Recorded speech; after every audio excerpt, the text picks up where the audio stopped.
This is the Bullshit Club, the podcast, episode 7 for the week of the 30th of December, 2017.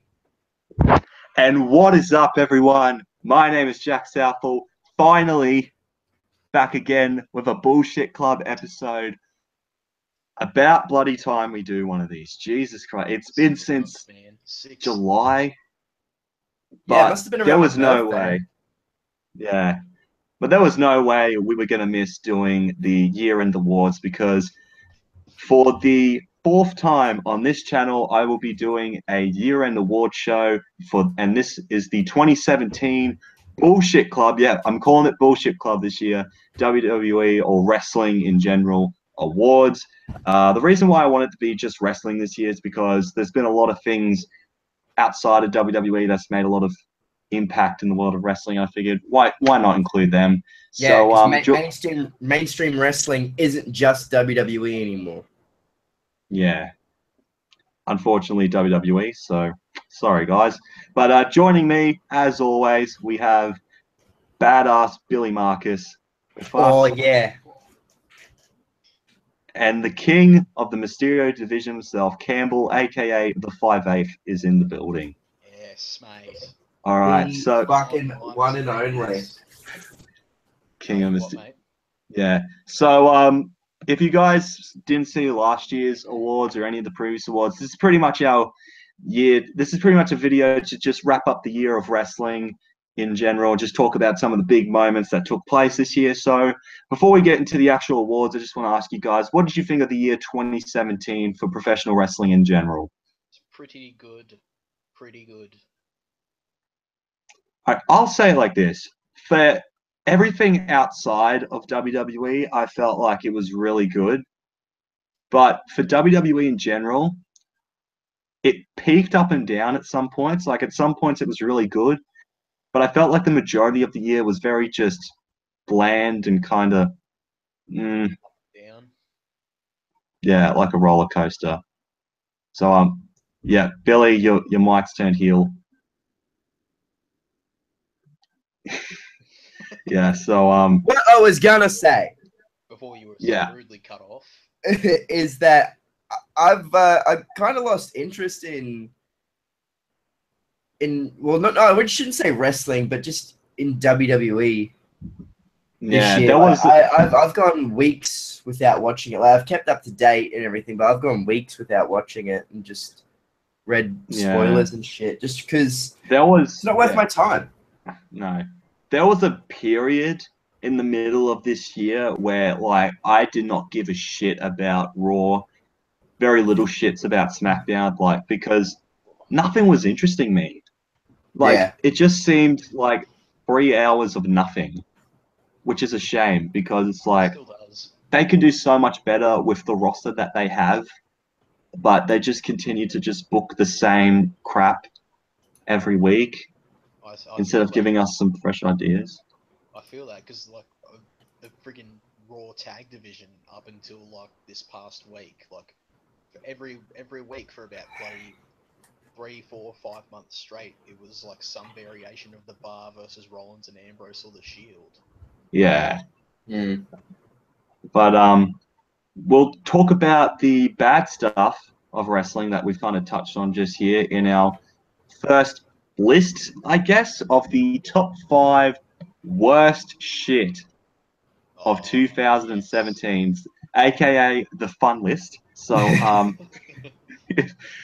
which one of you guys want to go first this time around? I don't care. You can go first, Billy, if you want. All right, top 5 worst things. Splitting up American Alpha. Yep. Yeah. That was the stupidest fucking thing you ever done. Like, Why did we do that? They broke up so many tag teams this year, and I know. get why. Hype Bros. Fucking Enzo yeah, and Hype Cass. Bros was one. Enzo and Cass. I'm sure there's others. Oh, DIY for NXT. Yeah, DIY. But at least that one kind of worked until Ciampa got injured. Yeah, which sucks. But like, you can kind of tell, like, Ciampa was teasing a heel turn for quite a while. Yeah, and then the everyone seeds were planted. Everyone was anticipating it at the event. And when everyone was anticipating, and then it just went, oh, okay, he's not going to turn, and fucking bang. Yeah, because they played the ending graphic, like in the little corner that they do to end the show, and then all of a sudden, bam, out of nowhere, which is why it worked so well. Yeah. But Ciampa getting injured, there's not really much you could do about it. I mean, like shit like that kind of happens, but yeah, so just breaking up tag teams, I guess, is the first pick. Yeah, it's just, especially with American Alpha. The guy that they really want to get over is not getting over, and the guy that they didn't want to get over is over as fuck. With Shelton Benjamin on SmackDown. With Shelton Benjamin, yeah, like, yeah. I don't know. I'm over Jason Jordan. Okay, so no. All right, so okay, that was the first one. What's next? Well, Campbell. All right, Campbell. First one. All right. Well, I'm just did mine in no particular order, but okay. First one I've got, or the first one I'm going to say is Jinder Mahal in general. Yeah, that's a big one. I would say stuff now, but he does show up on my top 5 worst shit of the year list. So I'm going to start off with mine, and it is kind of in an order. I'll start off with my number 5 pick, the "This Is Your Life" Bayley segment from this year. I drink to forget about that. Exactly. Why did we do that segment? It was like, you see those shitty daytime soap operas that Channel 9 will air during the day? That was that in WWE.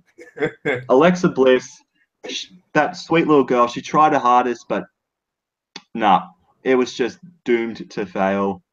We're bringing out Bayley's They just couldn't rekindle the Mick Foley essence. No, you can't. Just like never been exactly the same. Yeah, no. they just got to give up. Screw job. Nah. Just end it, please. Like the screw job thing. How many screw jobs have we had since 1997? Like, let's be honest. Too many. Fuck it, I can't be. Okay, so yeah, my number 5 was the "This Is Your Life" Bayley segment. So Billy, over to your number 4. Number 4. We're not going. You two aren't going into order or anything. So no, we're not. I'm just trying. I'm doing this on the fly. So we'll do it live. Fuck it.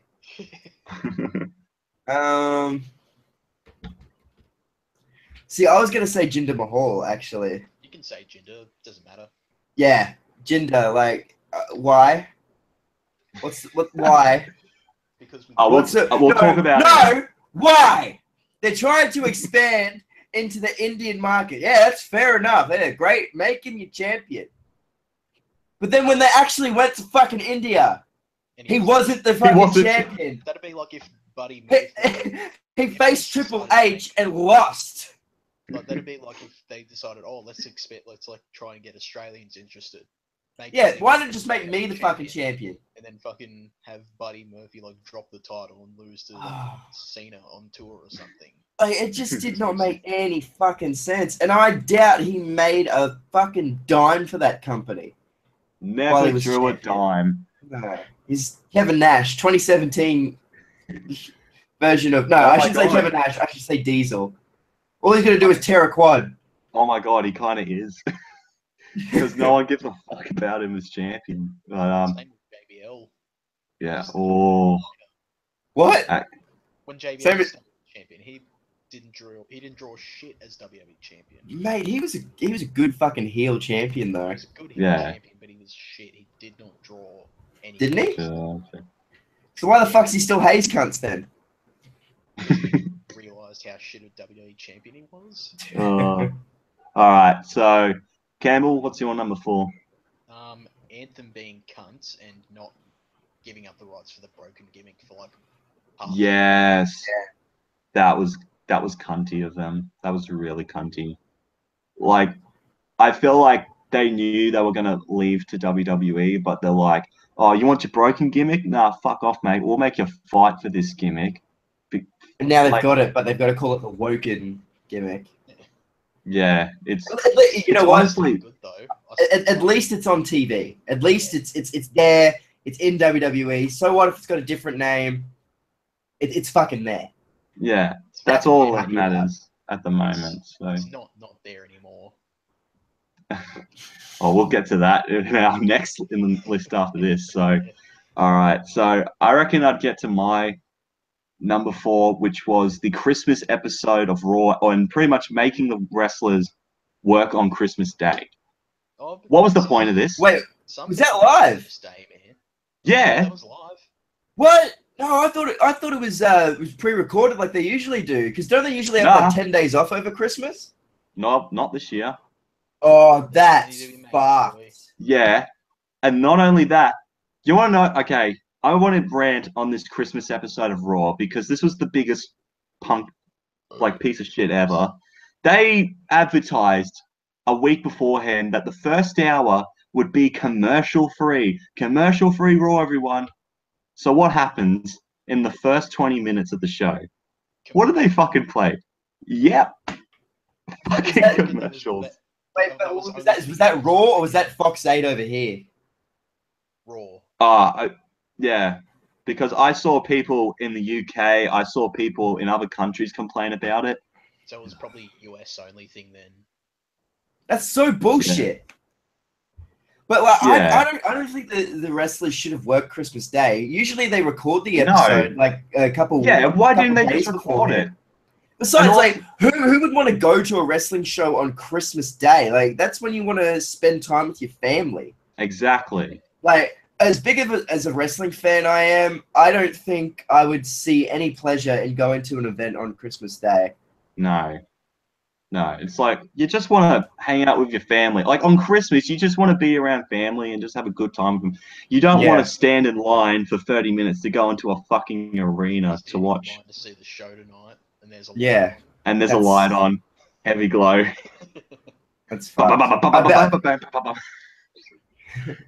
I bet you they would have got a big Christmas bonus for doing it, though. They They should have. fucking better. I mean, they had Cena open the show with Elias at the start. And they talked about, oh, Elias, you need the fucking Christmas spirit, mate, or you're a shit cunt, I love or whatever. Elias. Doesn't it WWE stand for Walk with Elias now? Even Yeah. when he says it. Yeah, exactly. But yeah, just Raw Christmas was just a scam. That's so dumb. I feel so sorry Yeah. for the people that actually, like, for the guys that actually had to work. Because I know wrestlers, a lot of them, they have to leave on Christmas Day, but they still get Christmas Day to spend with their families. Yeah. You know, you don't... is that the first time WWE's done it? I think so. Yeah, first time this year. Hopefully it's the only. So WWE, just for a heads up, please don't ever do it again. Yeah. Just Just saying. fucking... Just tape the show like you usually do. Yeah. So we'll just move on from that pile of shit to number 3 for Billy. Number 3 of shitty moments There's plenty, this year in wrestling. there's plenty to choose from, buddy. Fucking oath there That's is. It's been quite a few bad stuff that's happened this year.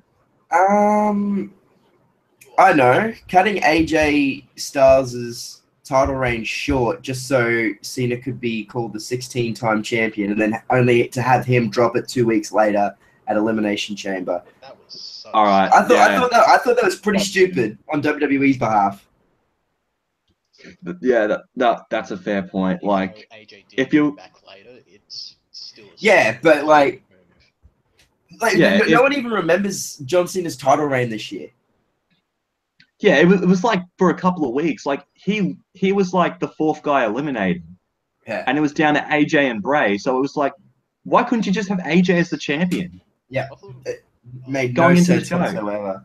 It's just WWE. They need to have him as a 16-time world champion, so they can just be like, oh, he did it. He became champion. Even Just though to give him a pat on the back.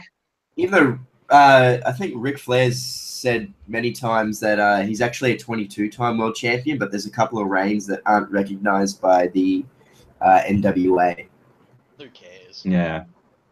Yeah. Fuck John Cena. But fuck the NWA and fuck John Cena. And they can all kiss my ass. Throw the belt down, Shane Douglas. All right, number 3 for you, Campbell. Number 3, I'm gonna say, like, I want to say commentary in general, but there's been a couple people who are good in, you know, Corey Graves, Mauro Ranallo. So I'm gonna say Michael Cole, JD, and Saxton. Most commentators. Fucking sick to death of them. Actually, you know what? If there's one commentator that's gone off the rails this year, it's Booker T. What the fuck happened to him? When was he on the rails? Tea time. Yeah. Oh my god. What happened to it? He's lost his mind. Booker T, like, he is the most incoherent commentator I've ever heard in my life. Even more than JBL? Excuse me. Yeah, he's become worse than JBL. Like, 1 minute he'll go for one guy, and the next minute he'll hate him. Yeah, but he was always like that. Remember in 2012? He had 25 guys in his top 5 list. This man is in my favor. Yeah, yo, both these guys right here in my top 5. Yeah. The roster's in his fave 5, I reckon. Every guy in the Royal Rumble is in my favor. It's so stupid. Can't. But yeah, it's just the commentary. Like Michael Cole, he was great in the United Kingdom tournament this year with Nigel McGuinness, but when he's on Raw, he's just almost a robot. Like, he has no personality towards him. I reckon, I'm just over him. I'm over comment. At this point, I've been over that cunt for 20 fucking years. I've been over him since the second he got here, mate. But no. I'll move on to my number 3, which is Battleground 2017. Just the show in general. Just everything about that show was just the Cena and Rusev flag match.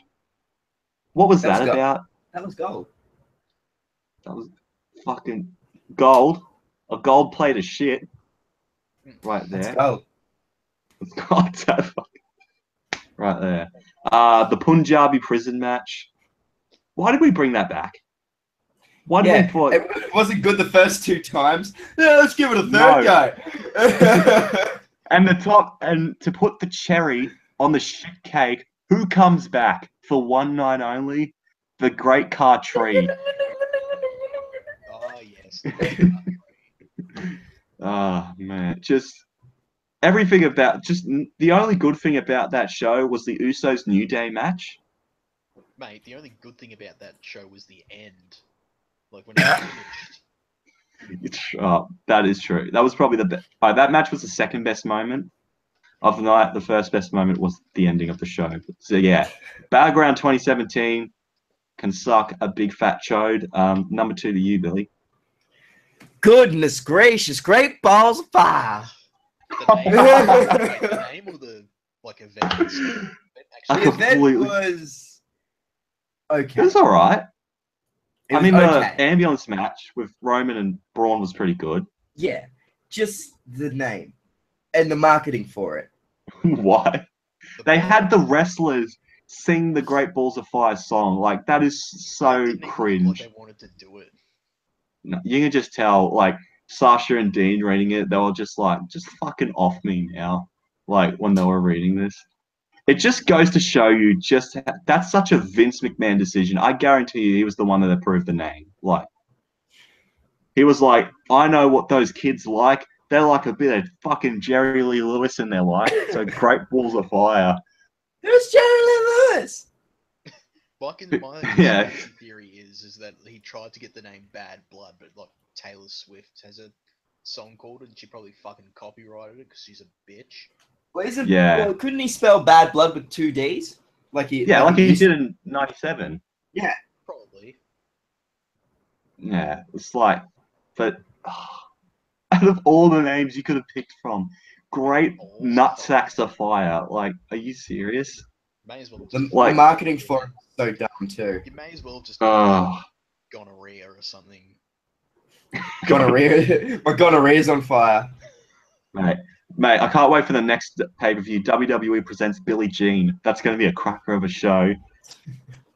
And then the SmackDown exclusive show, Welcome to the Jungle. That's going to be fucking sick. Games. Or bloody WWE Under the Bridge. Like, actually, there's a wrestling event next month here in Brisbane from Prowl, and it's actually called Welcome to the Jungle. Ah, okay. Actually, that's a better name than fucking Great Balls of Fire, to be honest with you. Yeah. So I think Campbell, you're number 2. No, I think Billy's first because you just did your 3. I just said Great Balls of Fire. Oh yeah, fuck. It's already did his. I'm drunk. Don't listen to me. Go home, Billy. No, go home, Campbell. You're drunk. You're drunk too, mate. You just almost called me Billy. I know. He doesn't drink alcohol or take drugs. No, that's what I tell you. My number 2, I'll go with Battleground 2017 as well. Fair. That's fair. All right. I might as well just go to my number 2 since we've already talked about Battleground. Number 2, my black son, Jason Jordan. What the fuck?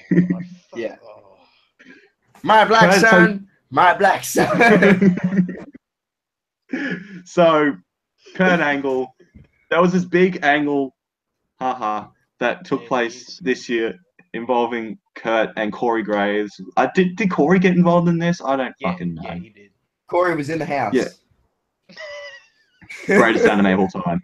But like, so Kurt Angle comes out and he's like, all right, guys, I've got a big announcement that can change the face of Monday Night Raw. And we're like, oh shit, what's this all about?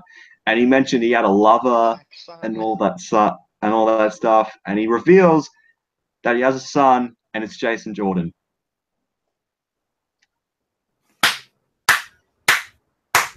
Why? It's like Hornswoggle all over again. Why?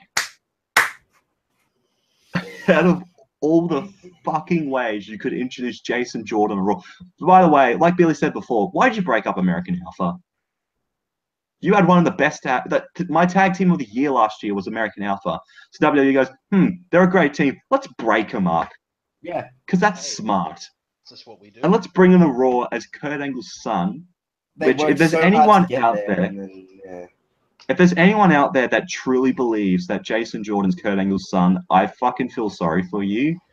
Remember that event that his actual fucking parents went to and they were in the front row? And the commentary actually fucking acknowledged him as his parents, and they were both fucking black. Not just one of them. Both of them were fucking black.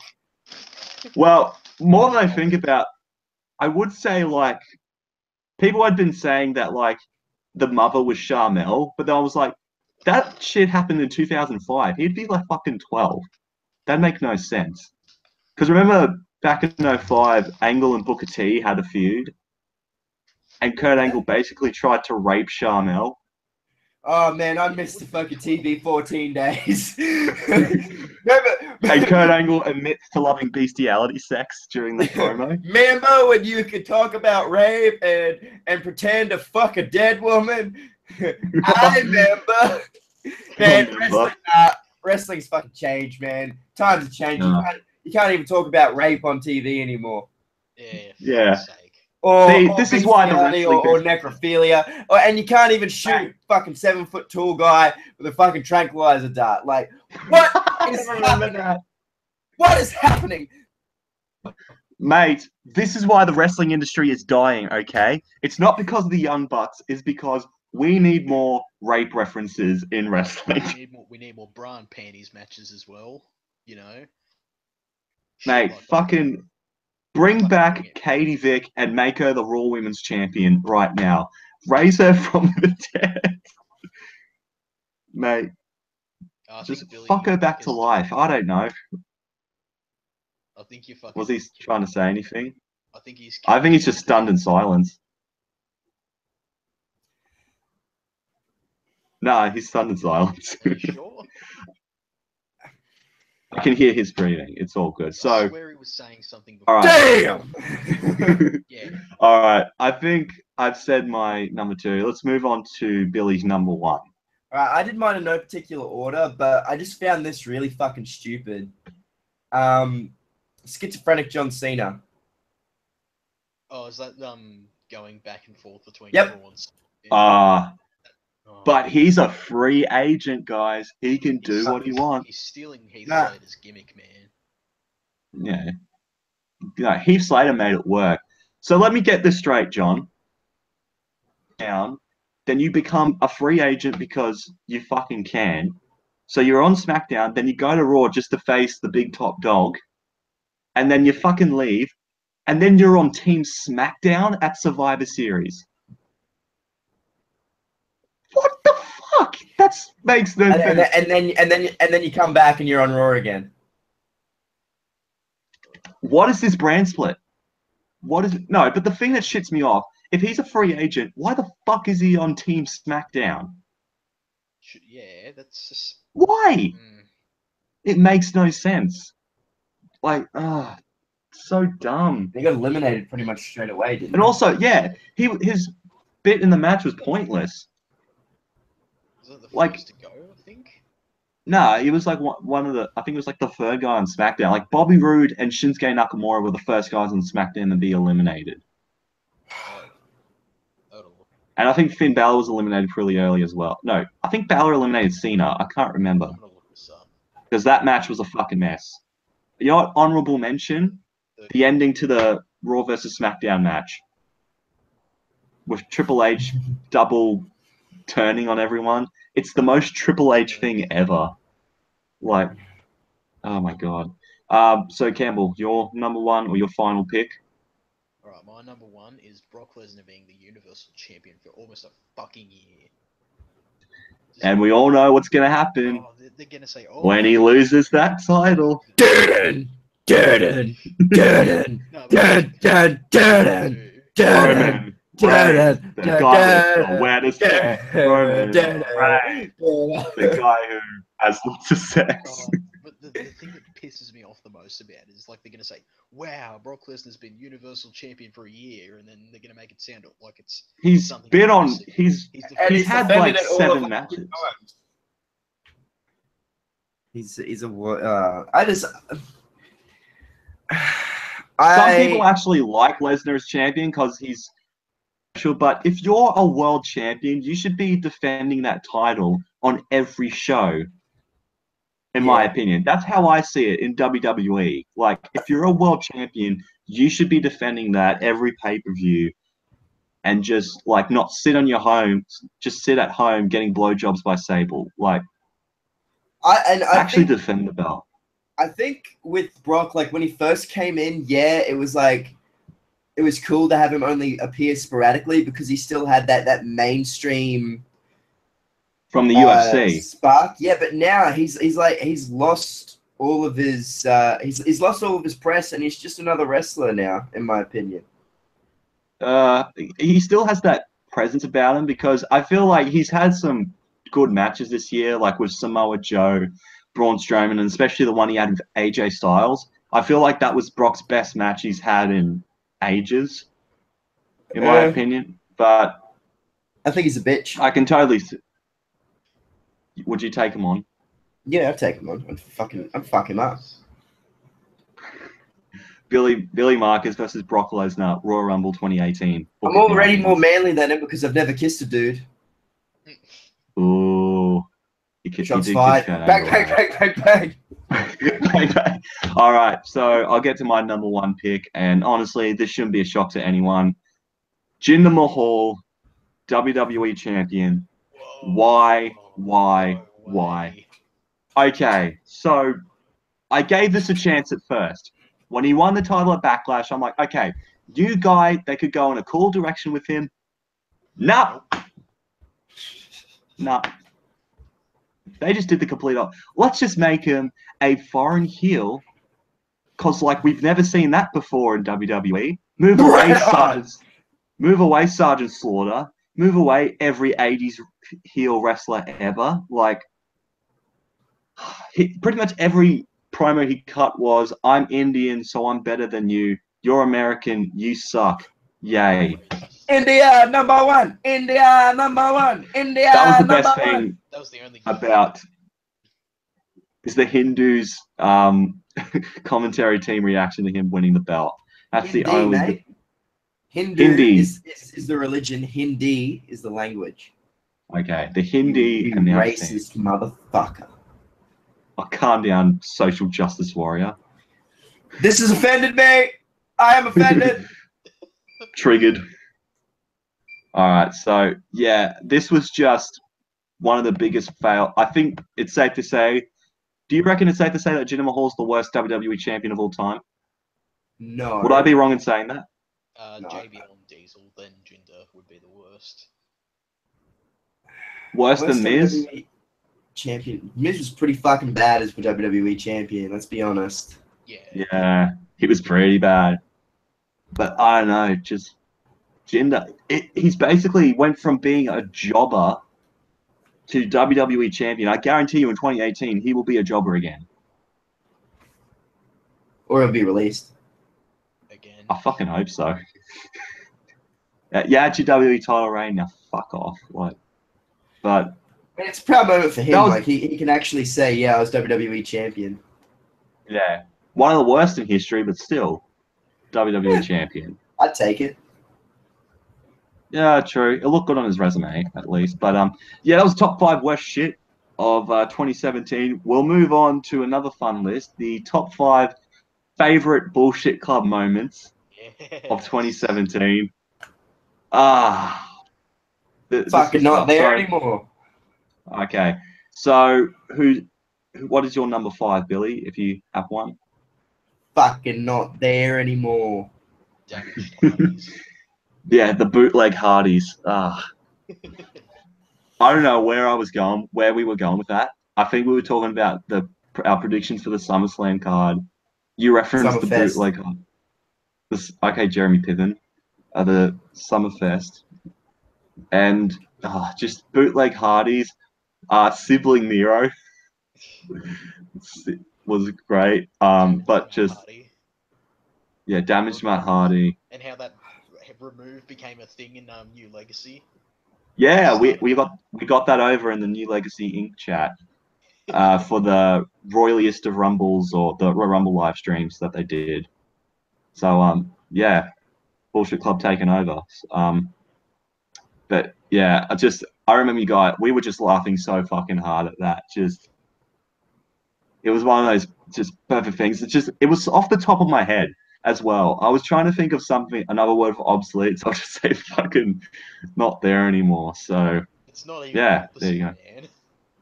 Yeah, I know it's weird, dude. So what was your number 5, Campbell? My number 5 was going to be the Damaged Hardys.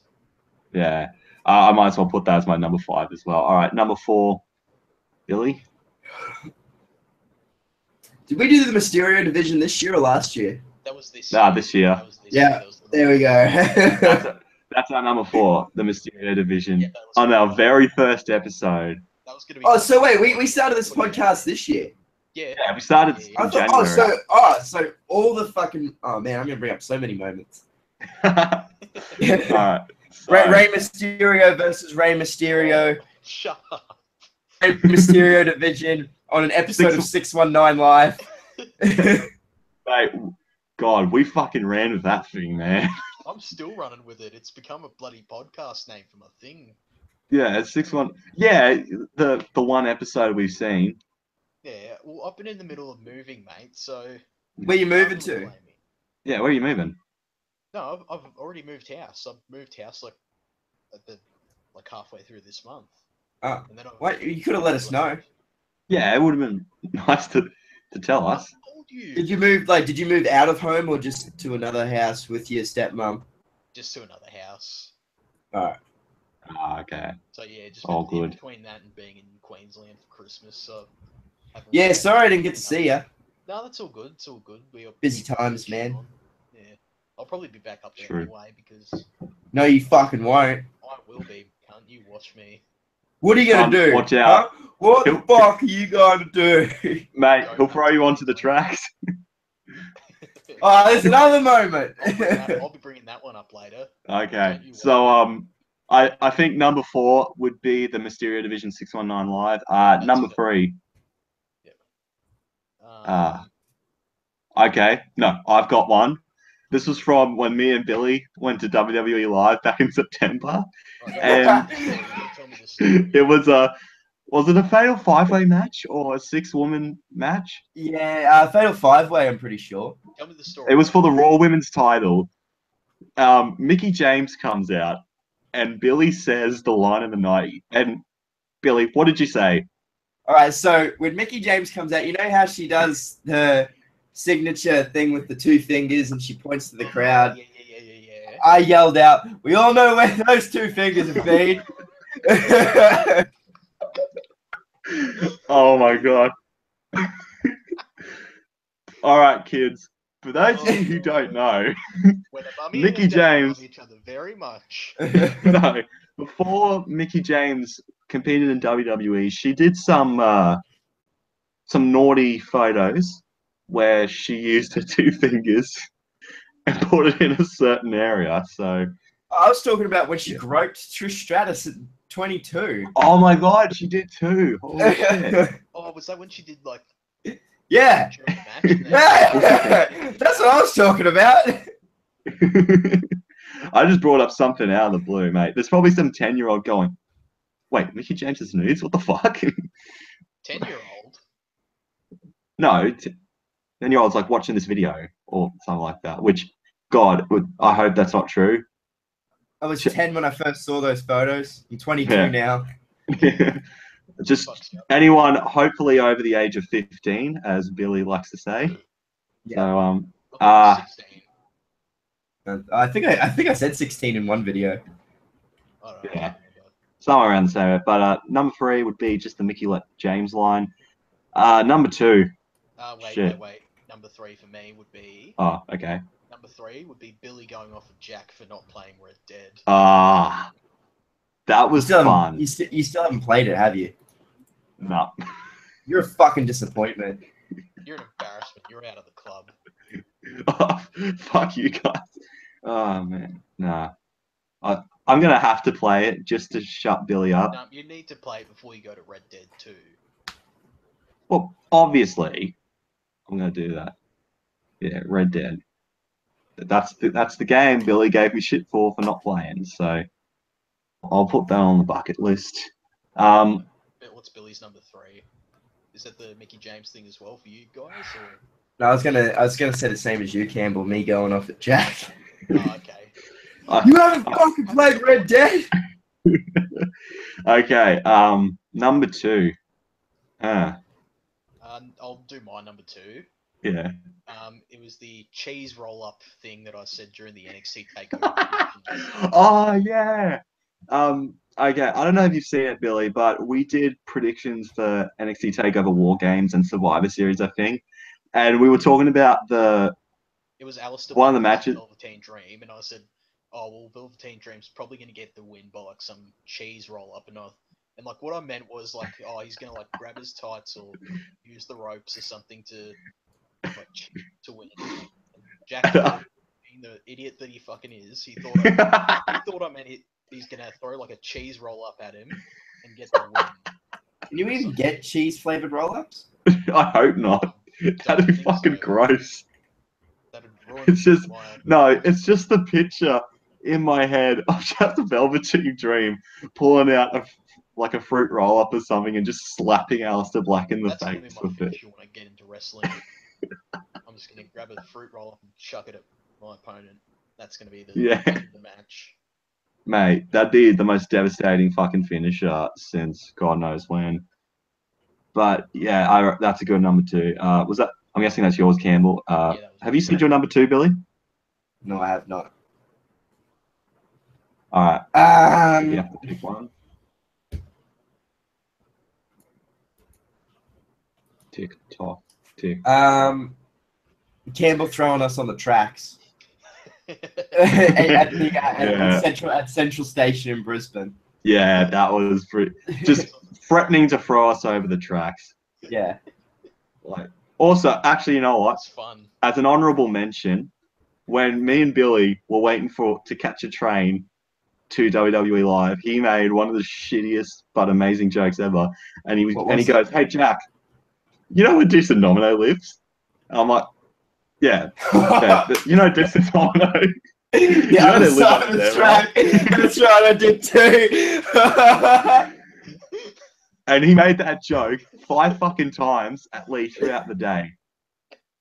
Like anytime. Kurt Angle, call me Kurt Angle.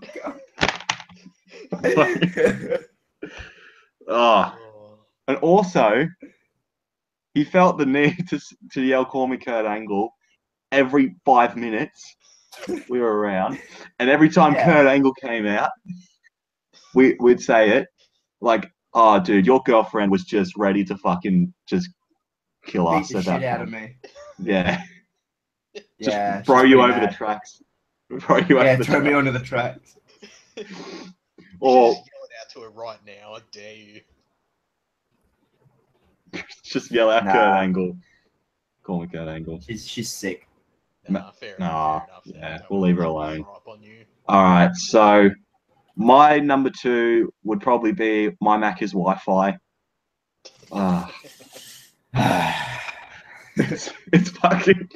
That just sums it up. It's so fucking shit. I know, mate. I hope we get it this next year. I'm hearing that my town's getting it this year, so please, internet, don't fuck up. I know you don't like to run properly for me, but just this year, please. Just this year. Is it that hard? So yeah, my McDonald's Wi-Fi. So, what's our number 1? My number 1 is the our Brizzy meetup. Yeah, mine too. All right. Actually, you know what? I'm going to change my number 1 to the Brisbane meetup. I mean, it was. You didn't mean to tell me it wasn't on the list? You selfish. Egotistical. Shut up. Piece of shit. Oh my god! Can I? All right, my number 1 is the Brisbane meetup. All right, can we all calm down? What was it before? No. Nah, never mind. Never mind. No, what was it? Tell us. What was it? Well, it wasn't in it because, like before, it was in no particular order. Mine wasn't in a particular order, but the last one I had here was the "I like chairs" line. Oh, I forgot about that. That was pretty. That was good. The "I like chairs." And just Billy saying, "I like chairs," Danny, or whatever the fuck you were saying. Oh, I don't even remember how that happened or anything. I was reviewing Battleground or doing predictions for something, and I was like, "Oh yeah, I liked the chair. I like chairs. Let's move on." And you guys thought it was the funniest thing ever. Yeah, because I was like, "Hang on, did this guy just say I like chairs?" And the more I think about it, the more I think it's fucking hilarious. It was just, oh man, I don't know what I think half the time when I say these fucking one-liners. They just come out of the blue. No, they just kind of happen, honestly. But I'll put that in my honorable mentions. But number 1, yeah, the Brisbane meetup in August for watching. No, fuck you, Jack. It wasn't even on your list. Oh, are you gonna be salty at me the whole episode now because I didn't put that on a fucking? Yep. You just made my fucking list. The list of Marcus. Yeah. Fucking whatever. What an honor being on the fucking list. But yeah, the Brisbane meet. Hey, I traveled 4 hours to see you guys on a fucking train, so I think I'm okay with putting this number 1 as well. So I know. I went through another airport for this shit. Yeah, that's fair. It's not even on the list. Nah. Yeah. Oh, great. You're just gonna give me shit the rest of the episode now, aren't you? Yep. Yep. We're gonna go full force. Well, I don't like it when things aren't going my way. So let's go on to the actual awards. So the first award we have here is Spot of the Year. I think I'll probably go first for this one, if that's all right. I have listed Braun Strowman in general, just because he's a walking spot. He is. He's a walking spot. He's a walking spot. You might want to get that checked, dude. Oh my god. But Spot has crowded legs. And just everything from like beating the fuck out of Roman Reigns, pushing him off while he was on a stretcher, pushing him off a ledge or on a stretcher, and flipping over the ambulance. Yeah, flipping the ambulance over, fucking putting Kalisto in a dumpster just to push him off the stage, fucking breaking the ring, putting Kane through the ring, like just about every big spot you could possibly do. Braun Strowman did it this year. Can I interrupt and say mine? I'm gonna say Braun Strowman flipping the table on Brock Lesnar, even though we all thought that JBL was gonna flip the table at SummerSlam. That's my idea. Oh yeah. I'm remembering it now. It was so funny when he flipped the table over and we thought JBL's gonna get JBL's gonna Oh shit. Actually, I'll put another moment from this is when we were all down in Brisbane when we were watching the AJ Styles Kevin Owens match, and the thing Kevin Owens said, you could jump off Hell in a Cell that you can't count the fucking free. Yeah. Yeah. Kevin Owens, man. He's the shit. He just is. But yeah, Braun Strowman, like we said before, he's a walking spot. Everything he does is just fucking skits. He's become one of my favorites this year just to see him do some skit shit. So yeah, Billy. Mine was him throwing Roman Reigns when he was well, it wasn't really Roman Reigns, but with the stretcher and throwing him off the ledge. Yeah. Oh, I laughed so hard at that. Even though it was a fucking mannequin, because I looked at that, I'm like, holy shit, he's fucking killed him. Yeah, and the fact that after they did that, the fans were chanting, "Thank you, Strowman." Yeah. If that doesn't go to show you how hated. Yeah, if the fans want to see Roman Reigns fucking die. That might be an indication he's not loved by the fans. Just an indication. Feels bad. I'm a bad, bad man. Like Rikishi's old theme song from 2000. Like, oh, well. We'll just get to the next one. Promo card of the year. Kalisto.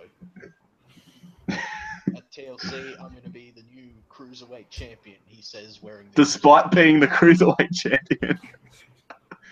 That was his good lucha thing moment this year. God damn it, woo! I swear Kalisto dropped on his head as a kid or something. his from head's Chicago, mate. Oh, that that explains it. My promo card of the year was The Miz. No, mine too. That was my serious pick. Yeah, you can't argue with it. The kid's been dynamite this year. The promo he cut on the first Talking Smack of the year, after he lost the Intercontinental title to Dean Ambrose, he was so furious and just so angry. It was just fantastic. You could see it. He had veins bulging out of his neck. The thing he's great at delivering promos. It's like he believes like what he's saying. Like it's not like everyone else where you can tell. Also, like especially their feud with Nikki Bella and John Cena, building up to WrestleMania, the Total Bellas parodies. Total bullshit. That was fucking awesome. That was one of the best segments of the fucking year, in my opinion. Was a violation of John Cena's house rules. Just the way, like he'd grab like Nikki Bella as Maurice, just grab the face, Nikki, I love you. Just the way he delivered. He was such a robot. It's because John Cena only has one emotion, and he nailed it. And just when they're sitting at the table and all that, and it's like, would you like a diamond? A Diamond Dallas Page yoga set? Like when he said that line. Oh my god. Dead. Just dead. Actually, no. We'll put that as a meme for this year. Dead. Just anytime a wrestler does a big spot, dead. D dead. Yeah, exactly. He's fucking dead. Did. But yeah, just props to The Miz this year. And also when Cena and Roman were having their feud and The Miz stepped in to cut the promo on both of them, like fucking top stuff from The Miz. Like Miz has just improved so much in the last year. From a guy who was probably my most hated wrestler to being one of my favorites. That shoot that you made. That just goes to show you how far the Miz has come. Yeah, man, I hated the Miz. He's come a long way from the real world. Like, and getting kicked out of the locker room by Chris Benoit. Because he had chicken over his bag. Yeah. Moral of the story, don't eat chicken over Chris Benoit's bags. What is he doing eating chicken next to some cunt's bag anyway? That's what I want to know. Yeah. Miz promo card of the year, just such an improved talent. Like, I reckon he's been one of the best Intercontinental champions of the modern era, in my opinion. The way I think he's going to break Chris Jericho's record. I hope not, but I think he will. Yeah, we'll see. All right, segment of the year. What have you guys got? Mega announcement. From what show was that? Was that Power Struggle? Or I'm not sure. King of Pro Wrestling? I don't know. But yeah, that was because Billy sent that in the chat. And none of you fuckers believed me. None of you cunts. Yous were all, it's all fucking bullshit. Fuck you, Billy.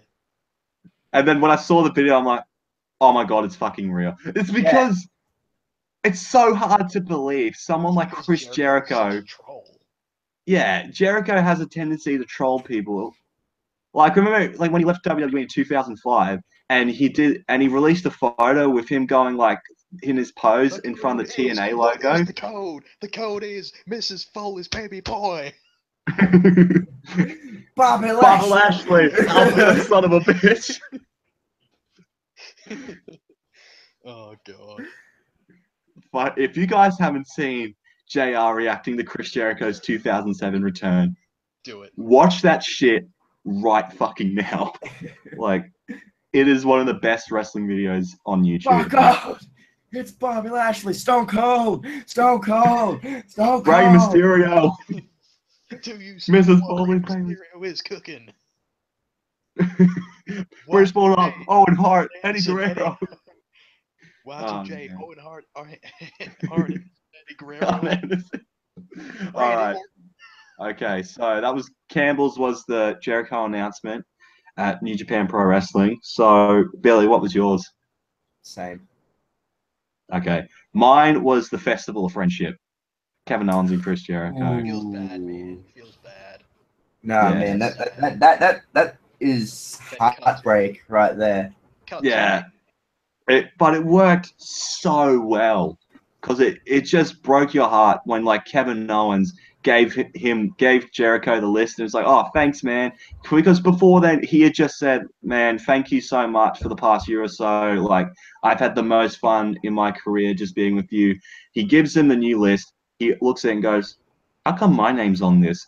The list of KO, and just KO just fucks him up. It made Kevin Owens look like such a great heel and brought so much sympathy to Chris Jericho after just like admitting to him how much fun he's had working with Kevin Owens in the last year. You just looked at it and go, just fuck you, Kevin Owens. Just when he turned on him, because I cried every time. I still cry. Like if you cry every time. Yeah, but I get an honorable mention for me would be the rap battle between the Usos and the New Day. When let's not get all rated R like boy Xavier Woods. Yeah.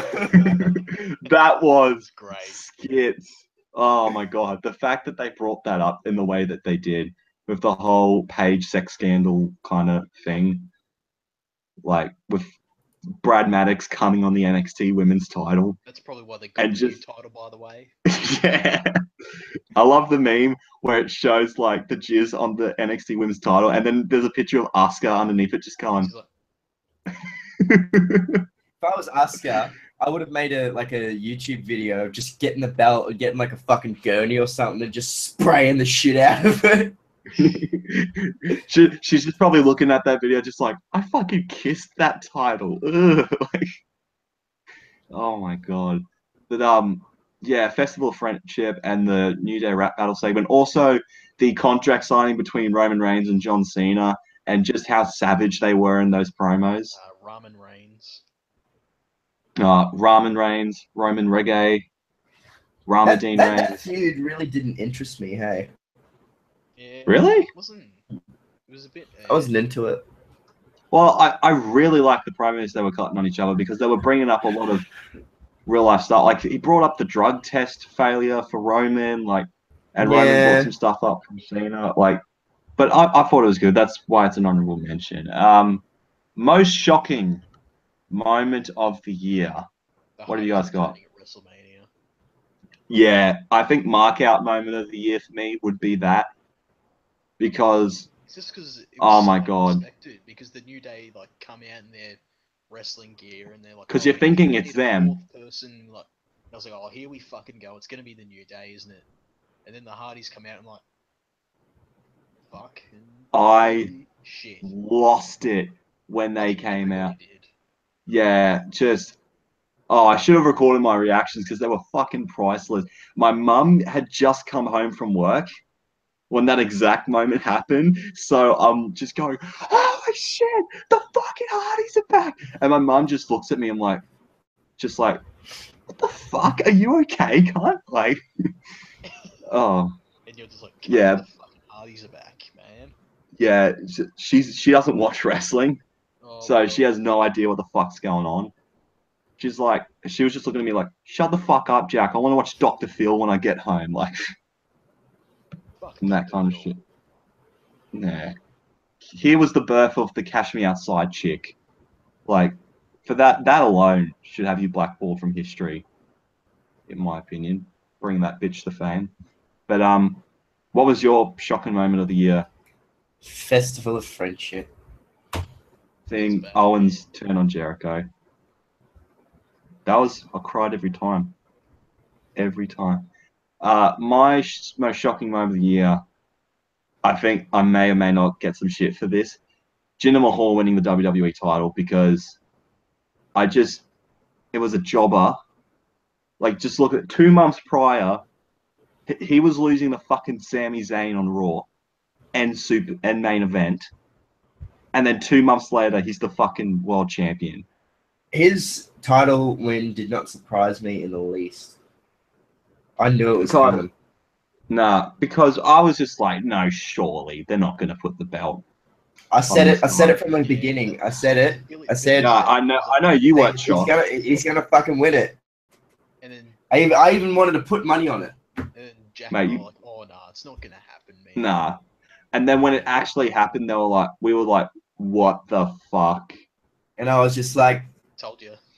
Eh. Billy was probably just like, well, I warned you, cunts. Like, But did you listen? No. No. Did you fucking listen? No. You never fucking do. It's all because Vince loves a body, that's all. That, and they want to expand into India, but... His massive nips that are fucking the Indian roid monster. He has got gyno so fucking bad, man. It's like the size of my car key. Pretty much. He's gonna get that shit removed. It's fucking gross. Talk to the like, Rock about that shit. The Rock knows all about titty problems. Yeah, well, The Rock had it as well. It's from steroid abuse. Oh, it can also be genetic, but he didn't get it until he got really fucking big. So, The Rock or Mahal? Mahal. I think The Rock's is just genetic. Yeah, because it's like genetic in Samoans and shit. Rikishi's got it as well. Yeah, I think Jinder's been using the juice, in my opinion, to get... He's on the gas. Yeah, he's on the gap. Because, like, you look back at, like, 2013 Jinder Mahal, or even when he just come back, he was, like, not that in shape. And then all of a sudden, he's just ripped like crazy. And like, twice the size he was as well. Yeah, and I'm like, since fucking when were you that big? Like... He was like, oh, I just quit drinking and started eating clean. It's like, all right. Okay, mate, if you just do that, it'll take a lot more to just get that jacked up, mate. He's on the juice. Way more than 2 months. Yeah, exactly. Like, but yeah, my most shocking moment of the year, Jinder Jobber Mahal becoming a WWE champion, and that being the worst thing that happened to wrestling all year. Return of the year. The Hardys. Hardys. Yeah, I didn't even have to say it. Honestly, because not only that, returning at WrestleMania to the most shocking moment of the year for, was that Campbell? Did you pick that one? I think so. Yeah, that was me. Yeah, okay. And just to win the Raw Tag Team titles, when the night before they were in a ladder match against the Young Bucks at Ring of Honor. For the tag team titles. Yeah. And then the next night, they're in a ladder match for the Raw Tag Team titles. Like, it's just fucking crazy. Just how different the year has been. Because they started off in Impact Wrestling. Yeah, in Impact Wrestling. And then they just coming back to WWE with, like, Jeff unfortunately getting injured and Matt Hardy finally getting the Woken, broken, whatever character and feuding against Bray Wyatt. Hopefully, like, Matt actually comes out on top in this feud, because at this point Bray Wyatt is just yeah, he's lost it. He's lost all momentum at this point. So yeah, if Matt Hardy beats him in the feud, then whatevs. Rookie of the year, the newcomer that that made an impact, I guess. I'll go with mine if I'll start off first. I'm picking Aleister Black for NXT. I went with Aleister Black as well, actually. Yeah, just not only does he have one of the coolest theme songs in WWE, and just his his entrance and everything, it's almost Undertaker-ish. Like, not too much like Undertaker, but some elements of it. He just comes out chill as fuck. Like, the way he just jumps into the ring and just sits down, like, it's such a cool entrance. And just, he wrestles, like, really good as well. And just his finisher, that swift kick to the face, like, it's such a good finisher. And it's like a good super kick as well. Yeah. And I wouldn't be shocked if, like, Aleister Black ends up with the NXT title sometime next year, because he's just impressed me, man. Like, and especially in the match. Yeah, you were saying? I'll just say, I hope they don't, like, rush him up to the main roster and then just, like, no, all of his momentum. They probably keep will. him. Just keep him on NXT for next year, please, and just give him a run with the NXT title, because I feel like he could do great things with it. He could do good things with it. Yeah. God damn it. Woo. All right, Billy. Well, who is your rookie of the year? Velveteen Dream. Yeah, that's fair. It's a good pick. I think it was, like, that match with Aleister Black. He really, really impressed me. He went from a guy that I thought was like, his name's a bit weird, he acts a bit weird, to, like, his performance with Aleister Black. I was like, holy shit, this guy means business. Yeah, I like him. That match just really, like, Velveteen Dream was like around here, but that feud and match with Aleister Black just put him up here. I think he impressed a lot of people that night, because the storytelling in that match was so fucking good. He just wanted Aleister Black to say his name. Yeah. And he was just saying throughout the entire match, just say my name and all that, because he's kind of going for, like, to me. Yeah, notice me, senpai. That's that feud in a nutshell. Notice me, senpai. And just right at the end of the match, when Aleister Black beats him, he goes, "Thank you for that, Velveteen Dream." And then says, "Enjoy infamy." Yeah, enjoy infamy, Velveteen Dream. Like, right afterwards, and he's just like, "He said my name, cunt! He said my fucking name!" Like, right afterwards. So they kind of both won in that situation, because Aleister Black won the match. So both guys looked good going out of it. Like, you know what I really like about him, and it's kind of like a what the fuck am I doing with my life? The guy is 6 weeks younger than me, and has only been wrestling for 3 years. Yeah, because I remember him on Tough Enough, the 2015 revival, and he was the one out of all of them that actually gave a shit. And he didn't win for some reason. How shocking. The guy who actually cares about WWE ended up making the most impact out of all the Tough Enough guys. Mm. What a shock. But no, you gave it to that guy with the long hair and makes a wolf sound. Like, He's not even signed to WWE anymore, is he? Yeah, didn't he get yeah. fired? Yeah, I think he got fired. Tough That Enough just is just such a waste of a show because none of the winners have ever really made it anywhere except for Johnny Nitro. Yeah. Like, at this point, like, if you don't even win the Tough Enough competition, you have a pretty good chance of, like, being re-signed if you're actually passionate enough for it. So, but I think Mandy Rose won the female bit of Tough Enough. And now she's on Raw. No, yeah, I fair think so. And now she's on Raw with, is it Absolution? The gimmick with I don't know. the stable with Paige. I mean, it's exactly the same what's going on SmackDown at the moment, so whatever. I get Rookie of the Year, so yeah, Alistair Black for me and Campbell, and Velveteen Dream for Billy.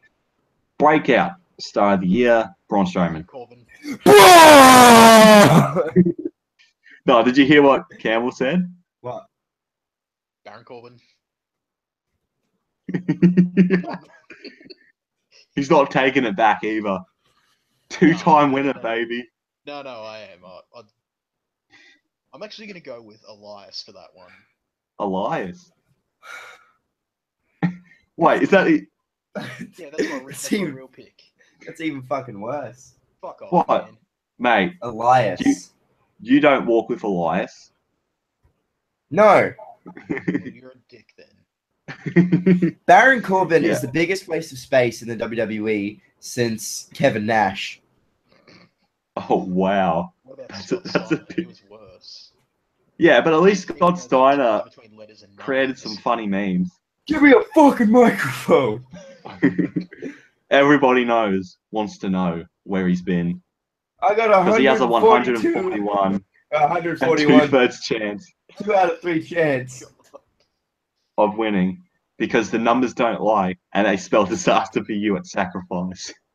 Fuck's Uh, I fucking love Scott Steiner. But yeah, Braun Strowman for me, like I said before, in Spot of the Year, anytime he'd come out, destruction would take place. Whether it be putting Kane through the ring, throwing Big Show out of a steel cage, like just fucking, yeah, he's the walking spot, breaking the ring, like it just fucking up Roman Reigns, which I would love to never see get tired him of. in the main event next year against Brock Lesnar and just have him fucking destroy him. Yes. Everybody wants to see it. Or just honestly, if there's one thing I want to see in 2018 next year, give Braun Strowman the Universal title. Yeah, definitely. Okay, either give Braun or Samoa Joe the Universal title. I have a feeling they'll both get it at some point. Definitely. Fucking have a feud between the two. Samoa Joe and Braun Strowman having a feud. Like, I'd pay good money for that. That'd be a good match. Like, but yeah, just Braun Strowman just made such an impact. Like at the start of the year, it was like, Braun's okay, and at the end of the year, he's become one of the most over guys in the company. Is he officially turned face yet? Yeah, he's a face. Because at TLC, when Kane attacked him and pulled him in the fucking garbage That's right. truck, I remember now. only for him to return 2 weeks later to come out of the garbage truck. So he's been in the garbage for 2 weeks. Yeah. Yeah. Must have smelled like shit. Oh, God. Yeah, he better have taken a shower after that, because that's fucking gross. To be in a Be fucking like Big garbage Show. can. Be like Big Just Show like when Eddie Guerrero sprayed shit all over him. Or like Vincent Shane and the Spirit Squad when DX I dumped wonder shit if any on of that them. stuff was actually really shit. Probably not. Nah. There's no way. Yeah, like Vince would say, you know what? Dump some shit on me. Yeah. Well, Vince, you've been You never dumping know, shit he on might us be for in the the last Yeah, 10 years. man, or I'm so, sweating in here. It's so fucking Same. hot. I know. But yeah, breakout star of the year for me, Braun Strowman. And yeah, so heel of the year, Miz, for me. Yeah. It's got to be the Miz. Yeah, he's just awesome, man. Just trying to Like- think of somebody else. Elias. Because like I don't really want to pick like Elias gets some good heat. I don't really want to pick Like- the same guy twice. Mm, True. Fair enough. heel of it. You know what? I'll go Kevin Owens. That's a He good pick. That's Oh, fucking yeah. he fucking headbutted He did Vince McMahon. Vince McMahon took more bumps in that segment than Goldberg did his entire 2017 run. I forgot to put that. Should I put that in my top 5 worst shit? Yeah, Goldberg's Universal Title run. It to- was or just a to pre- beat- Goldberg in general, his run was so forgettable. It was a pre-order bonus that went Just too like far. his career. Oh. But I have to say, Miz, just like I said before, promo card of the year, he's just become so good at being a heel, and especially this year, adding Bo Dallas and Curtis Axel, having his own Miz Taraj, I feel Yeah. like that's kind of helped him out a bit as well. Now that Maurice can't be there due to her being pregnant and shit, that like just the Miz, he is one, in my opinion, one of the best heels of the modern era because he's just so good at getting people to hate you, or getting people to hate him. Like whether it be cutting a promo or just doing like dirty, underhanded tactics. Like he feels like those classic heels from the 80s, guys like Rick Rude and Mr. Perfect and like all those guys. Like he's so good at what he does. I reckon, like, in So- 2 years' time, people are going to look back and see, like, what a great heel The Miz is going to be. Like, sort of like how people look at, the $1 Million Man and how he was a good heel. Ted- I can, Yeah, like Fucking hit Rowdy Roddy Piper, Yep. like something like that.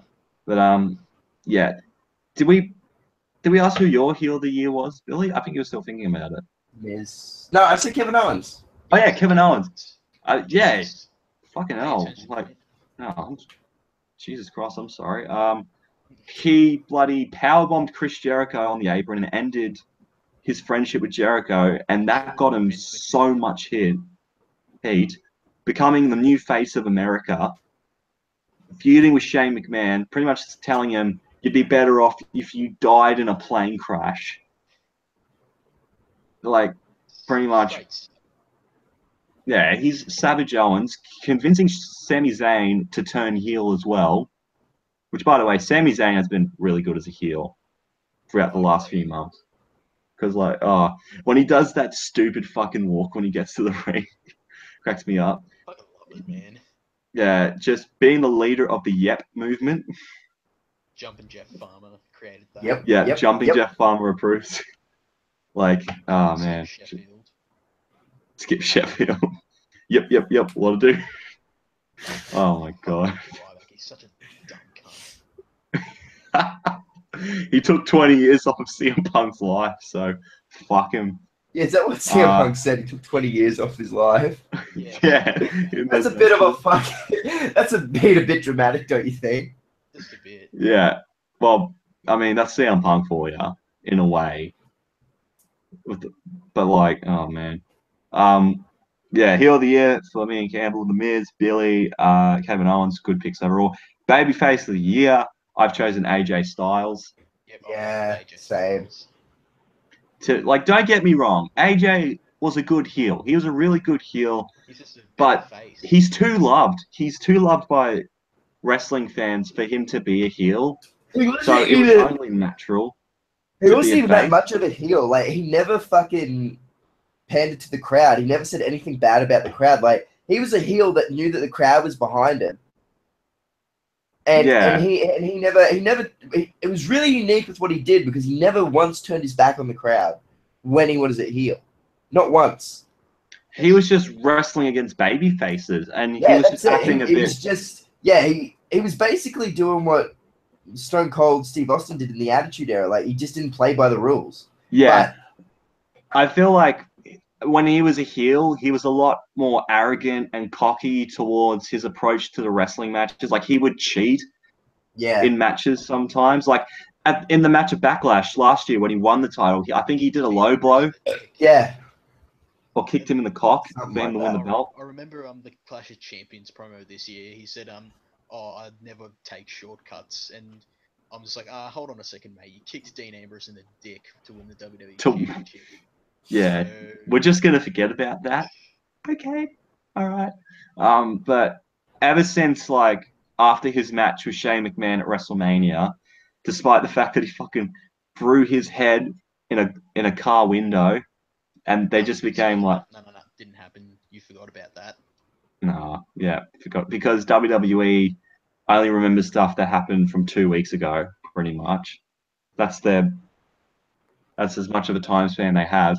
I feel like he matured. He got rid of a lot of his arrogance and like he didn't like cheat a lot anymore. Like when he was feuding with Kevin Owens and eventually worked his way back into the WWE title picture against Jinder Mahal and finally taking the title and ending Jinder's reign, which just I think made him even more loved.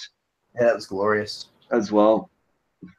Don't even mention Bobby Roode for the glorious bit.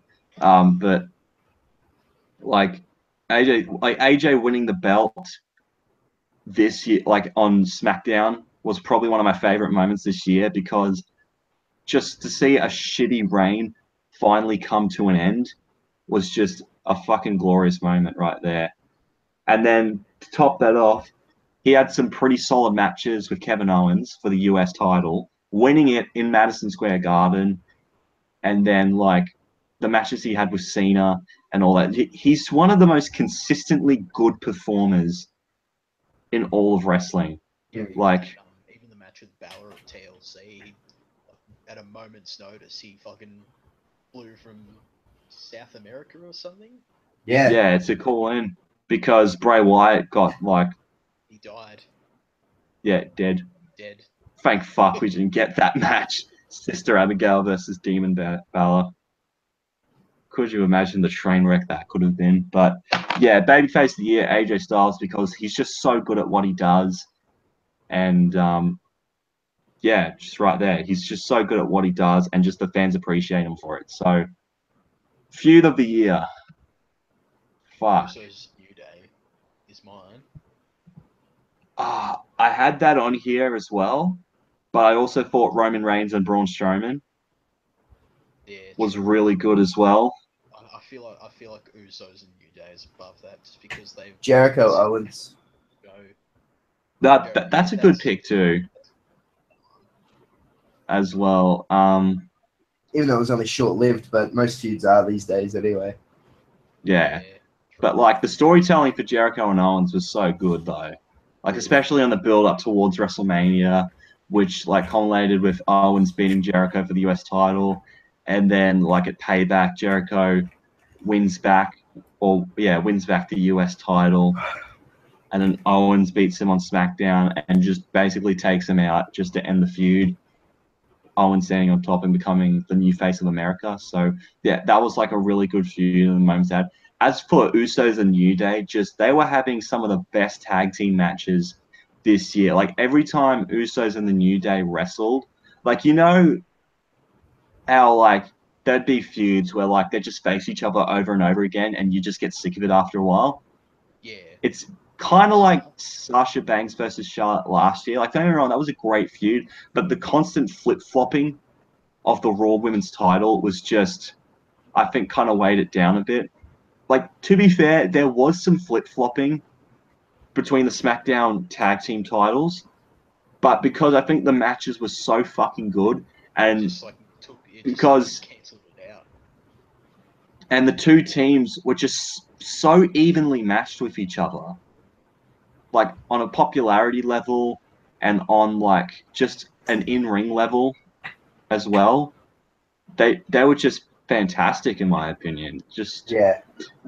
And like even like the segments they had, like the rap battle segment they had when like he brought up the sex tape with Xavier and how Xavier's line where you only became relevant because your wife put you on Total Divas and all that stuff. Oh like, no, he didn't.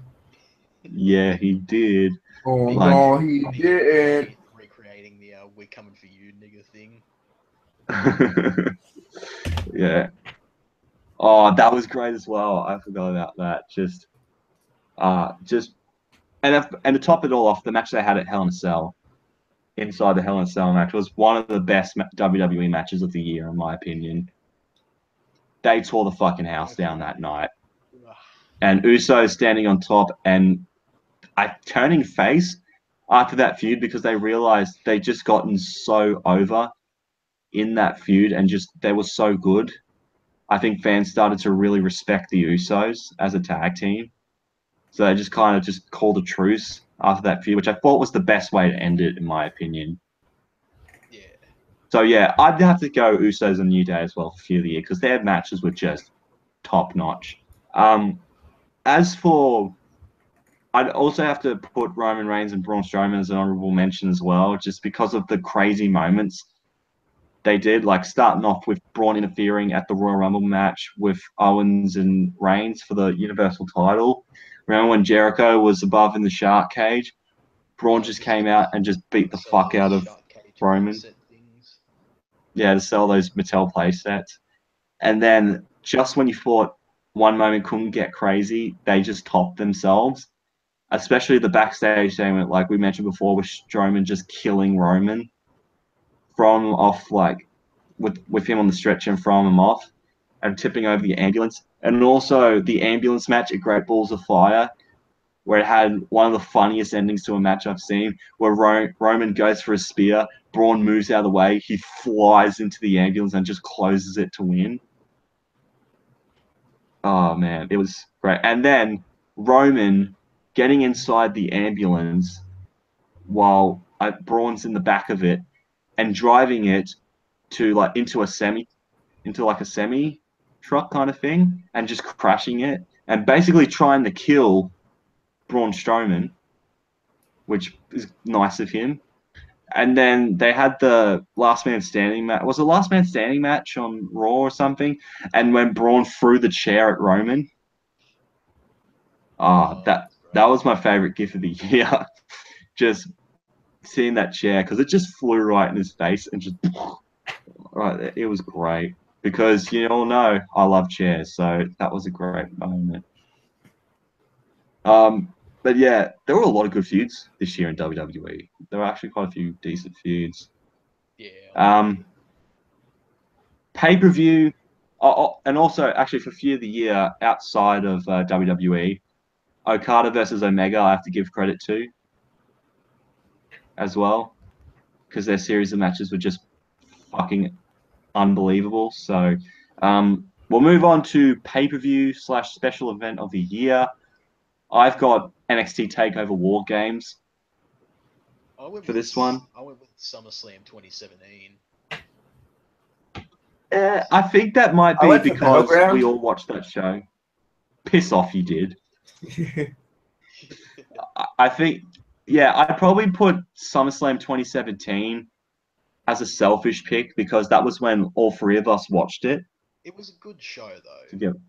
Yeah, there were a lot of decent matches. Jinder versus Shinsuke was right. But the Fatal 4-Way match for the Universal title was sick. Yep, Jay flipping the table. The Bar versus Rollins and Ambrose for the Raw tag titles was great. Cena beating Corbin. I'm sure Billy liked that moment. I think we all did, actually. Yeah, that was fucking. That was amazing. Yeah. That was, thank God. Yeah.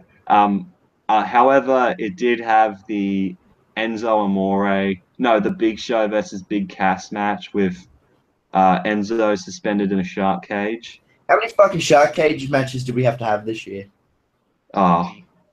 We have to sell that fucking playset. Yeah. I probably bought it. Probably gotta stop doing it. Yeah. And where Enzo pretty much oiled and greased himself up just to get out of the fucking and then he got shark cage. Kicked in the head. Just for his troubles. And just getting beat up by Big Ass. I forgot about that meme. Yeah, big Cass, Big Ass. That was the reason that they fucking changed up his Titantron. Yeah, because of that photo from Great Balls of Fire. His head covers up the sea in his Titantron. Big Ass. Oh, and the one with Sasha Banks. And it showed great balls, but her face was covering up the G and the R, so it just said "eat balls." I did not see that. I'm gonna have to Google.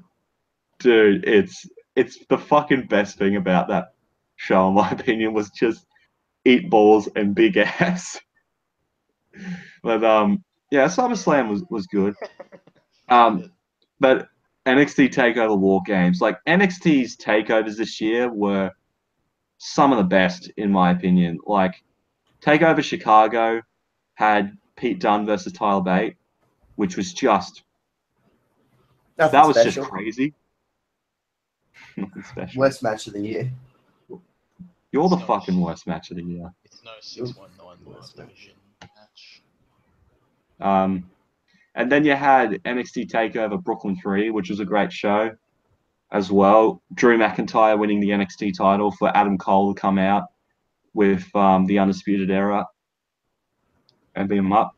And, NXT Takeover War Games was just a great show from start to bottom. You had the War Games match, which was just 6-man tag. well, the fucking what? It was like it was Sanity, Authors of Pain, and Roderick Strong and the Undisputed Era. It was. I was hoping it'd be a good match, and they just surpassed my expectations. It was just fucking fantastic. You're forgetting about the 6-man tag. Oh my god. I completely forgot it. The one with Jake Paul in it. Yes, that was the Wikipedia edit. And Rice Gum. That was so fucking stupid. I'm so disappointed that match got cut from the show, though. Like, Oh no. fucking WWE cutting matches last second. It's a load of shit. It's bullshit. It was like when It was like when WWE cancelled that crossover game with King of the Hill. Here comes the propane. Like, what the fuck? Here comes fucking pissed about that. Was released. Here comes Chris Benoit. Fucking, I still laugh at that shit. No, remember when we edited the Wikipedia page for NXT Takeover San Antonio? It was NXT Takeover. Here comes Chris Benoit. I remember that. Yeah, that was fucking stupid. God, I fucking love Wikipedia edits. It's just so the funniest shit. It's the funniest shit ever. But moving back on the War Games, moving back on topic, which we're great at, not. Yeah. Yeah. You had Aleister Black versus the Velveteen Dream, which kicked ass. We had a new NXT Women's Champion, and Ember Moon finally won the NXT Women's title in a Fatal 4-Way match. Shit. The tag team titles. Oh no, the tag titles were part of the War Games match. It wasn't defended, but like the tag champs were in the War Games match. What the fuck happened on that show? Oh, Lars Sullivan versus Cassius Ohno. Yeah. So Lars Sullivan looks like a scary cunt. So I wouldn't be surprised if he becomes NXT champion this year. He's either gonna win the NXT title or become the next like Andre the Giant Battle Royal winner. Brock Lesnar kind of figure. Yeah, I actually like Lars Sullivan a lot. Oh yeah, Andre Cien Almas became NXT champion by beating Drew McIntyre in a really good match. Talk about most improved.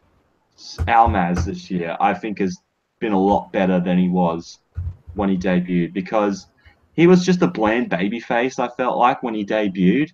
But ever since he had Selena Vega by his side, he's been so much better, in my opinion. Yeah. And yeah, him winning the NXT title, I think, definitely solidifies that. I think they may have called an audible during the match because Drew McIntyre got legit injured during it while he was defending the belt. So that could have just been a on the moment kind of thing where it's like, oh shit, McIntyre's hurt, give Almas the belt. But, you know, fine by me. I mean, he's doing great as champion in my opinion. So yeah, NXT TakeOver War Games is my show of the year. Yours was SummerSlam 2017. Actually, what was yours, Billy? War Games. All right, cool.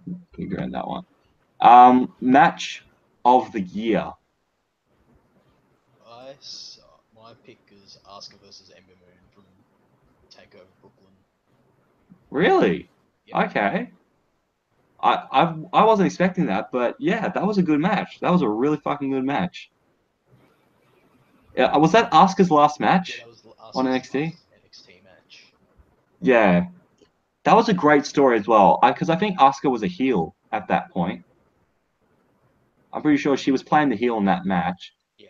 And I wanted Ember Moon to win so bad because I feel like, it would have been perfect. But looking back now, they wanted to build up Asuka's undefeated streak, which true.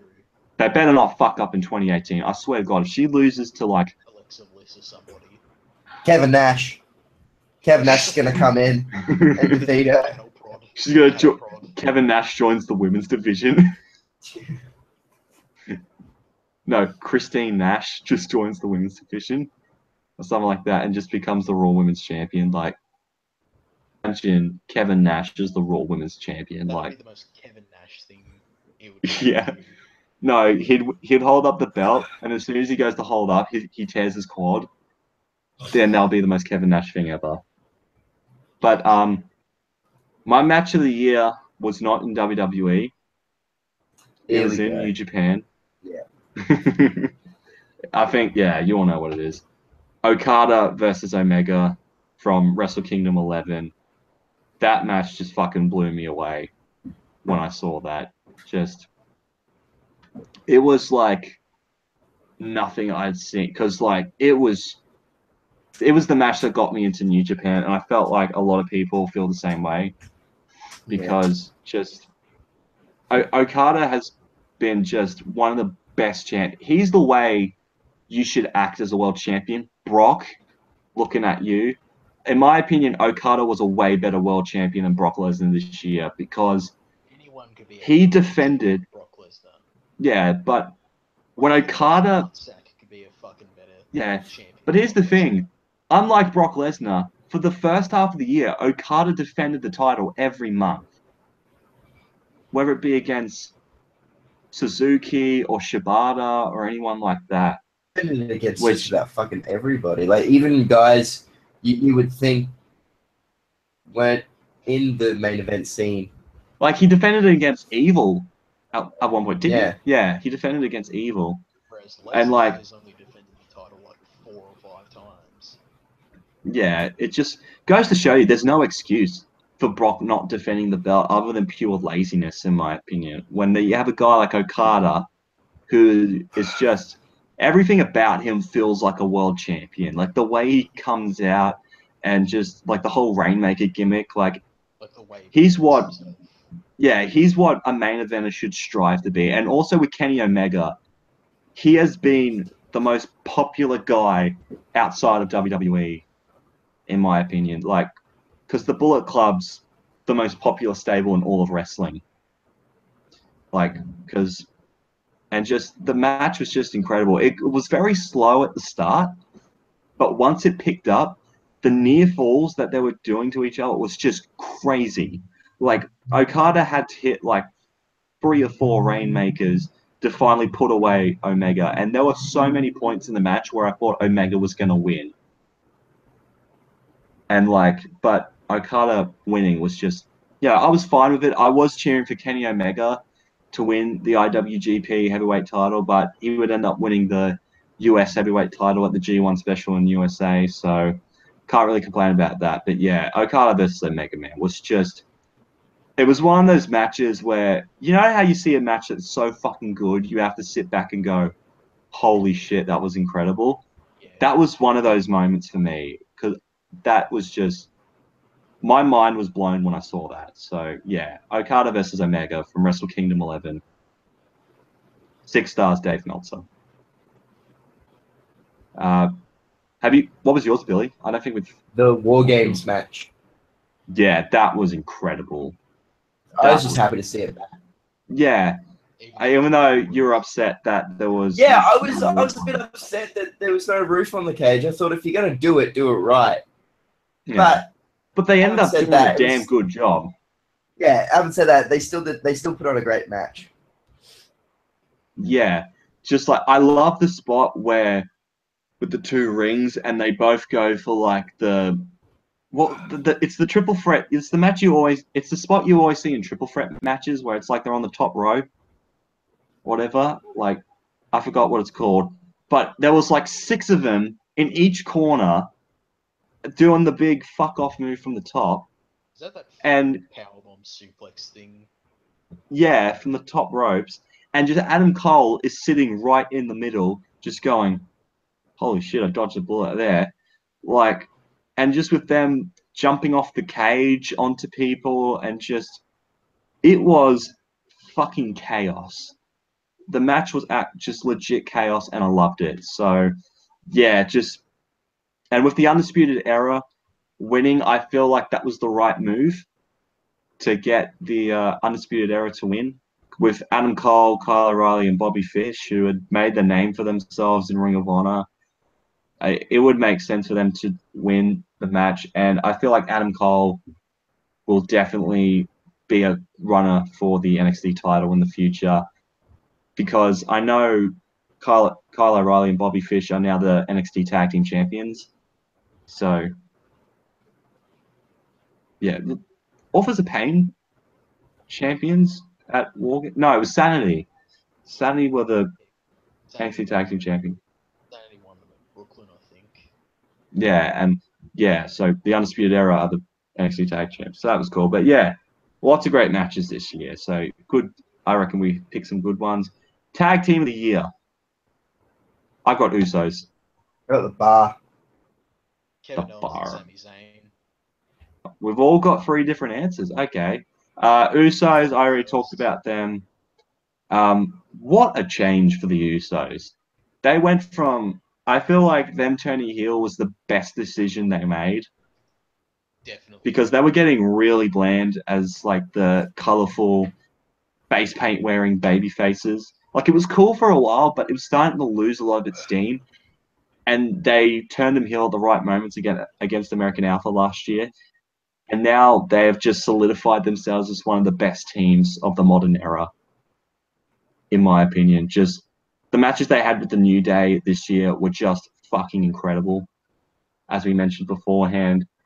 And just, I feel like their mic skills have gotten a lot better this year. But yeah, Usos, I feel like, were the best team this year.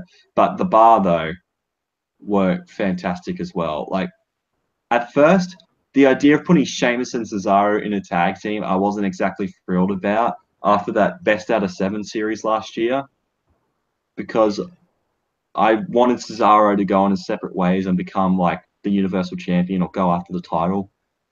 But it was still a great decision to put them as a tag team, and they became the best tag team on Raw, in my opinion. They had so many good matches this year against the Hardys, against Rollins and Ambrose, like just any team that they were. Yeah, they even wrestled against the Usos at Survivor Series, and they had a fucking great match. So, yeah, just they definitely did raise the bar for tag teams that year. And who'd you pick? Owens and Zayn? Yeah. Yeah, I know I know that's only been like the last 3 months of the year, Yeah. but I feel like 2018 they'll make a lot more of an impact.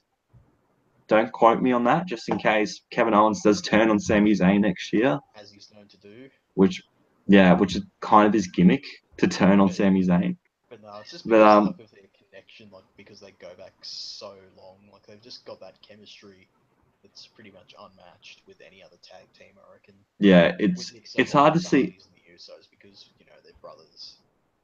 Yeah, but like with Owens and Zayn, they are kind of like brothers in a way, because of how far, like you said before, how far back they've gone in like the wrestling career, or their matches in PWG and Ring of Honor and stuff, to finally move to NXT and WWE and just feuding, and then finally come together with like Sammy helping Kevin in the Hell in a Cell match against Shane. But and keeping their jobs after the Clash of Champions pay-per-view. So I feel like they were great this year, but I feel like they're going to do a lot more in 2018. They're gonna be better next I year. feel like they're going to win the SmackDown Tag Team titles next year. They better. I hope so. I mean, they definitely earned it. Like, I reckon a feud between them and the Usos would be friggin' awesome for the SmackDown tag titles. Definitely. Although I do want Rusev and Aiden English to win the championships at some Because what day is it today? Every day is Rusev Day. It's Rusev Day. You know what? Favorite catchphrase of the if we had catchphrase of the year, that would be my favorite catchphrase. Yep. It's So, Rusev Day. Fucking guys, you know what? Give Rusev a face turn. Honestly, turn Rusev face. one thing that I hope they don't do is I hope they don't pull like a bad news Barrett and say, oh no, you can't say it's Rusev Day anymore because you're a heel. We want you to be a heel. Like just turn. No, it the face. only they just want to take it off them because it's getting over. Because they want their stars to get over. But anyway, moving on from tag team of the year, we're going to move on to female superstar of the year. My pick, the Empress of Tomorrow, Asuka. Yep, I picked Asuka as well. Me too. So we've all got Asuka. Yeah, it's pretty easy. I mean, when you're fucking undefeated the whole year, that puts you in pretty good contention for female superstar of the year. Top that off with being the greatest champion in NXT history. Like, holding that for over a year or so and never losing it. And she pretty much destroyed the NXT women's division for a while. And I feel like she's going to do the same for the Raw women's division because she better win the Royal Rumble, man. I hope the women's Royal Rumble next year. I hope so too. Because honestly, I cannot see any other woman winning that Rumble match. Like, it just wouldn't benefit anyone else like it would Asuka. No. I mean, I have heard rumors that Ronda Rousey might be in the Royal Rumble match as a surprise. But that's just a rumor at this point. But just Asuka, please, 2018 Rumble, win it. Can you win it? But some honorable mentions as well. On the subject of the Rumble, I fucking hate how people are just like declaring for the Royal Rumble all of a sudden. Remember when you could when people qualified for the Rumble? Yeah. So right now on the Bullshit Club podcast, number 7, I'm declaring my entry into the Royal Rumble 2018. Me too. Holy shit. Me Actually, too. yeah, I'm qualifying for the Royal Rumble as well. So I'm gonna grab both of you guys' heads, bang them together, and then throw you both over the top rope. I'd like to see you fucking try. I'm gonna throw you on the tracks. I guess we'll see who wins. I will throw in the chairs because I love my chairs and just fucking whack the shit out of you guys. But honorable mentions, I guess Alexa Bliss because she was champion most of the year on the main roster. So Alexa Bliss. Who else? I don't want to say Bayley because her booking this year has just been dreadful. I kind of want to say Naomi, but I don't know if she's. I reckon I'd put Naomi as an honorable mention. I mean, I reckon when she held the SmackDown Women's Championship, she felt like a champion, in my opinion. Did you feel Charlotte Flair? Huh? I felt the glow. Oh. And I guess you could put Charlotte Flair in there as well because she's been great this year, in my opinion. Then we get to the final category, and then we wrap this all up. The male superstar of the year. For me, he was my winner last year, and he's gonna be my winner this year. AJ motherfucking Styles. Billy, yours? Miz. Okay. No, I don't disagree with that. That's a good pick. I do like AJ Styles more, but I think the Miz has done. He's caught my attention a lot more than what AJ Styles has. Yeah, No, that's fair. That's fair enough. But just when it comes to like match quality, like I mentioned before, I haven't seen a wrestler who puts on consistently good matches as much as AJ Styles. Like he his put in good match with tree if he wanted to. Mate, the Great Khali. Yeah. Yeah. He could probably wrestle a match with the Great Khali and make it look good. Like, the matches he's had with Jinder were pretty damn good, especially the one in Manchester on SmackDown. His match with Finn Balor was great. His match with Brock Lesnar was great. Like, his feud with Kevin Owens is pretty solid. I'm sure I'm missing out on some. Like, the match he had with Cena at the Royal Rumble was fucking fantastic. The match he had with Shane at WrestleMania this year was great. Like, and just how loved and how much respect he's gotten from the WWE fans and just wrestling fans in general, even wrestling fans that don't follow the independent circuit or know much about other companies outside of WWE. I think he's earned their respect as well. Yeah. So just AJ is just, I feel like, because I've been hearing rumors that he might be retiring soon, which I fucking hope that's not true. I doubt it. Yeah, he's at the top of his game right now in WWE. Like, at least keep him for a couple years. Yeah, who think you'd be in your peak, at the peak of your career in your 40s? Yeah, that just goes to show you how fucking good AJ is. Like, many people said that his run in TNA was his peak because he was kind of the face of that promotion for a while. Yeah, but TNA is The TNA, bloke that tells the and jokes. WWE is WWE. Yeah. Oh, Yeah, the bloke that tells the jokes. Yeah, AJ Styles, just my male superstar of the year. He's phenomenal. He says exactly what he is. He is fucking phenomenal. So I think that's going to wrap it up for this Bullshit Club podcast. Before I go, I just want to say thank you guys. Thank you, Billy and Campbell, so much for being on the channel this year. For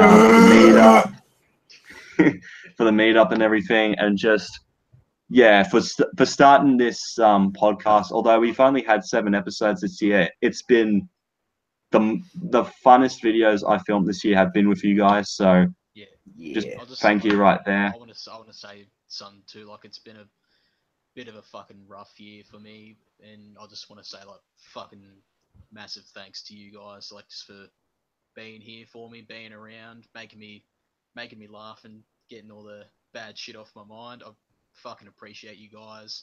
Hope we can do it again next year. Yeah, Definitely. because some of you may or may not know, me and Campbell lost some close family this year, and it's been pretty rough for us trying to deal with that. So being able to come on here and just talk about the thing we love the most in wrestling has just been, it's been good for me. It's been some of the happiest moments of the year for me, and just the hardest I've laughed have been with you guys, just with the various jokes and all that. So thank you guys so much for a great 2017 just on the channel. I know I haven't been very active as I was in previous years, but I want 2018.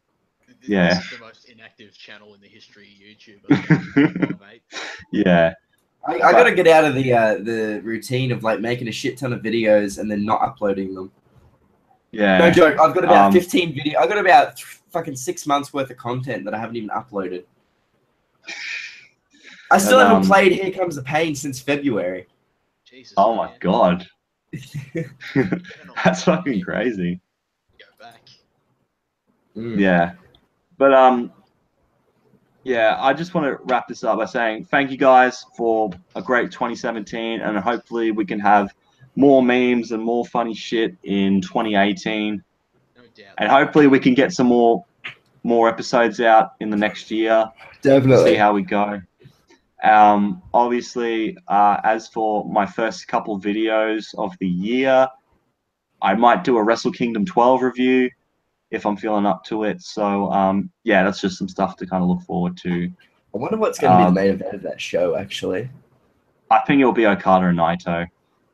Yeah, New Japan are pretty traditional with that sort of shit. They're not like WWE. Well, for Wrestle Kingdom 8, the Intercontinental title ended it because the fans didn't want Naito in the main event. So, who knows? But thank you. Yeah, I've said it like 3 million times throughout this video. Thank you guys for a great 2017. 2018 hopefully will be a great year for bullshitting, and I will see all of you guys later. You can find Billy Marcus on Twitter at Billy Marcus TV. Yeah, and Instagram. And Instagram.